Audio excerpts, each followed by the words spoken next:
Assalamualaikum warahmatullahi wabarakatuh. Hari ini saya akan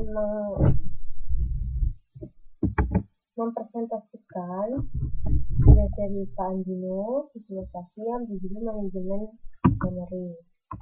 Latar belakang, saya akan menjelaskan latar belakangnya. Yang pertama, memori merupakan tempat menampung data dan kode instruksi program. Memori adalah pusat kegiatan pada sebuah komputer karena setiap proses yang akan dijalankan harus melalui memori terlebih dahulu. Sistem operasi bertugas untuk mengatur peletakan banyak proses pada suatu memori. Manajemen memori berkaitan dengan aktivitas pengolahan penggunaan memori pada saat komputer aktif dan menjalankan proses-proses. Konsep dasar yaitu register atau chip prosesor, cache memori, lalu main memori, dan terakhir secondary memori. Register, contohnya memori register, instruktur register untuk menampung kode instruksi yang akan dieksekusi. Kapasitas memori register sangat terbatas agar ukuran chip prosesor tetap kecil. Itulah sebabnya diperlukan memori utama. Memori utama pada umumnya dapat diakses secara random, RAM, random access memory, dan volatile. Namun sayangnya, kecepatan transfer data dari memori utama ke prosesor sangat lambat jika dibandingkan dengan eksekusi prosesor. Memory cache. Untuk mengetahui perbedaan kecepatan, digunakan teknik switching untuk memori utama dengan menggunakan memory cache. Umumnya berada dalam prosesor. Kapasitas yang lebih kecil dari memori utama. Kecepatan transfer mengikuti clock prosesor. Prinsip kerja sebagai salinan bayangan dari data dan kode instruktur di memori utama. Memori sekunder. Yang pertama, memori sekunder umumnya berupa disk dan bersifat non-volatile. Yang kedua, kecepatan transfer jauh lebih lambat dari memori utama. Yang ketiga, untuk mengatasi kekurangan tempat pada ruang memori utama, teknik virtual memory.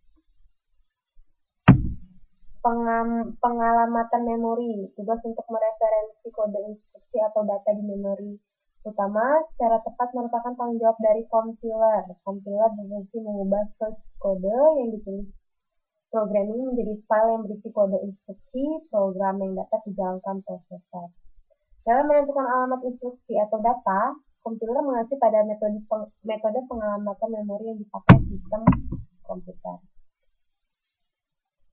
Metode pengalamatan memori mendefinisikan yang pertama model alamat yang dituliskan pada kode instruksi program, kedua mekanisme penyalinan, yang ketiga kapan dan bagaimana alat dalam kode instruksi program diterjemahkan dalam alat fisik memori sungguhan.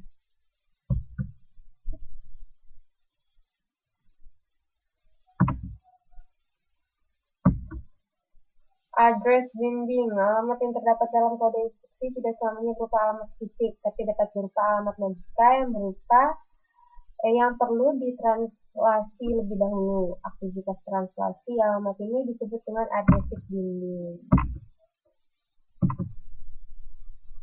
Addressive binding dapat terjadi pada saat compile time, apabila dimungkinkan letak atau alamat fisik memori diketahui sebelum dieksekusi agar langsung terdapat ditulis pada source kode.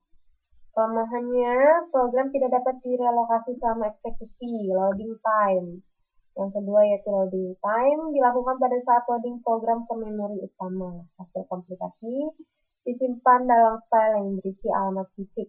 Jika terjadi perubahan relokasi, maka kode di load ulang.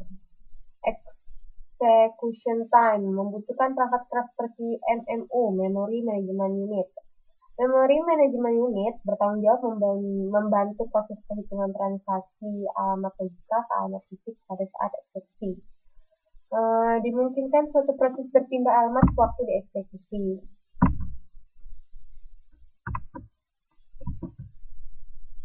Dynamic loading, tidak semua bagian program diambil ke memori.